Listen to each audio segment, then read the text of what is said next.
The learning that it offers in terms of the mentorship is something that could take a graduate and really propel them to the next level. It's been an absolute dream to study at Le Cordon Bleu. I'm in the pinnacle of culinary excellence. When I saw the scholarship, I couldn't not apply, not just to be able to study here, but to be mentored by the likes of Michel Roux Jr., Chris Galvin, and then to get a 3-month internship at Cord. It was inspiring just to be in the room with so many young potential aspiring chefs who want to make a mark in the culinary industry.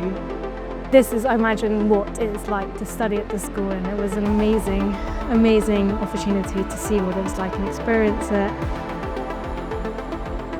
If you want to change your life, and then an opportunity comes along that will undoubtedly change your life, you have to give it everything.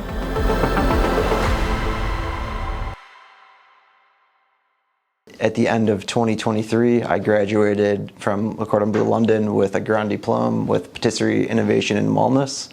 And prior to that, I did gastronomy, nutrition and food trends and plant-based culinary arts. So I've done a lot at Le Cordon Bleu, and I obviously am fond of the institution.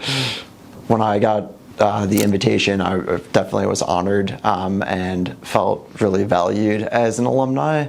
It was nice to be back with some of my former teaching chefs, and also to see such a diverse range of scholarship candidates and hear all of their stories. To me, that was the most fulfilling part, was to hear some truly unique stories as to why people want to pursue a culinary adventure, and particularly why they want to do it at Le Cordon Bleu.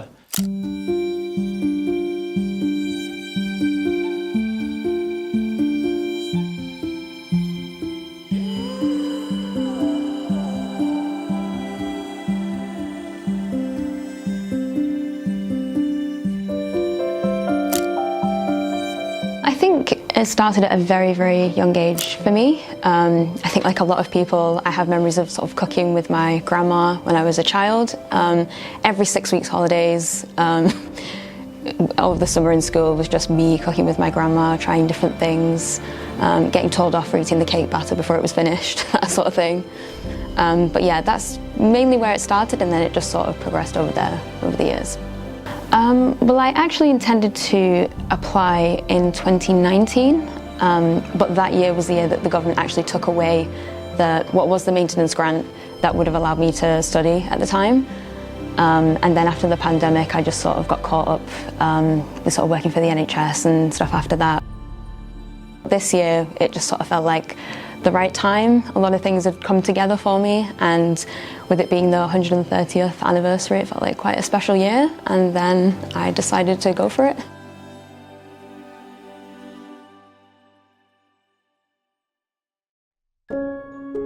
My family always tell the story of the first dish I ever made, which was a broccoli jelly for my dad when he came out of hospital. I thought broccoli was healthy and it would make him better. Luckily, I think my skills have improved a little bit since then. My nanny was a huge baker. Coming from Ireland, it was, soda breads, pineapple tarts, and then my mum is from the coast, so lots of like gorgeous shellfish and then fish. So that was really sort of what got me into it, lots of memories of that. And then my dad he'd be away a lot with work, and one thing that he would always make for us was this big lasagna. Just for me to sort of spend time with him was to learn how to make this lasagna. I think that's sort of my first real I'm cooking. And I was really young at that point, I think maybe like 10 or 11. And since then I'm completely hooked. I was really creative and organised, but with no real outlet. I was terrible at art, which was sort of like the construed sort of creative skill to have. So when I started knocking around in my parents' kitchen, I was able to let out that sort of creative side of me, and that was really exciting. And school sort of work didn't often sit very well with me. but new cooking techniques and sort of recipes just managed to lodge in my brain, and that sort of bred more confidence and more appetite to continue cooking. It was like a slow-paced process, to be honest. When I moved to the UK, when I went to the university here, I just started cooking for myself more. And I mean, UK is like one of the most diverse.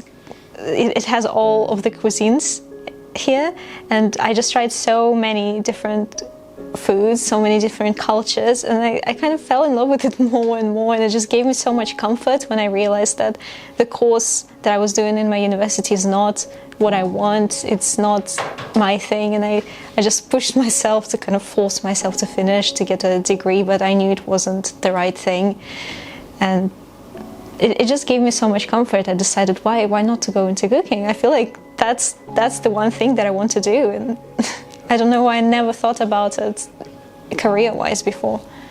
I'd say cooking's always been a part of my life. I think my first real interest in it probably started when I must have been 13 or 14, I think it was.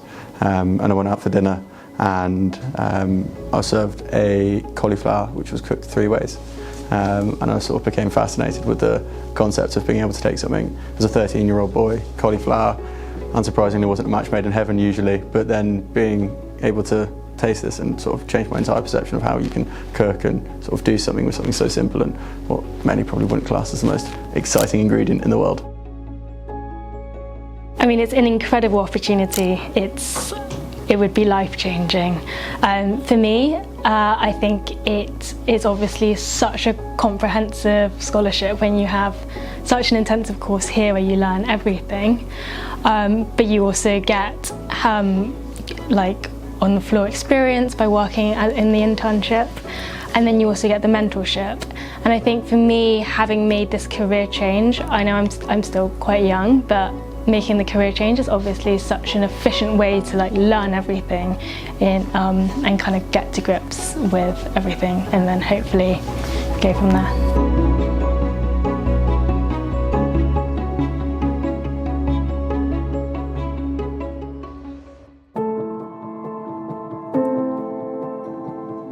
To hear specific candidates point out their desire to learn the fundamentals as a gateway into the industry was a really encouraging thing. I guess it allows you to dream when you're only in the last like 32 people, which is exciting but also terrifying. Just being here today, walking past the classrooms, I was really enthused to sort of get in there and learn. I'm really proud of myself, I think, to come into this stage all on my own, because everything I've learned like through internet, books, my own kitchen. You know, no one taught me. I didn't go to study culinary anywhere else, and I just feel very proud of myself to get here. It's just a conscious decision. I know the sacrifices that are involved in doing this, and I'm ready to kind of just pursue what the things that I want to pursue. Like, life is short and you only have one. It's been an absolute dream to study at Le Cordon Bleu. I'm in the pinnacle of culinary excellence, and when I saw the scholarship I couldn't not apply, not just to be able to study here, but to be mentored by the likes of Michelle Roux Jr., Chris Galvin, and then to get a 3-month internship at Cord. It's the absolute dream, and to be able to progress so significantly in such a compressed amount of time is incredible. And yeah, the timing felt right, and the opportunity is, you can't not apply. I think I read the email about 15 times and asked other people to read the email to me, saying that I got through to the semi-final. But I mean, I didn't really expect to get through, but it's amazing, and I'm so happy to be here. It's definitely nerve-wracking, but I feel grateful that I've got to this point alone.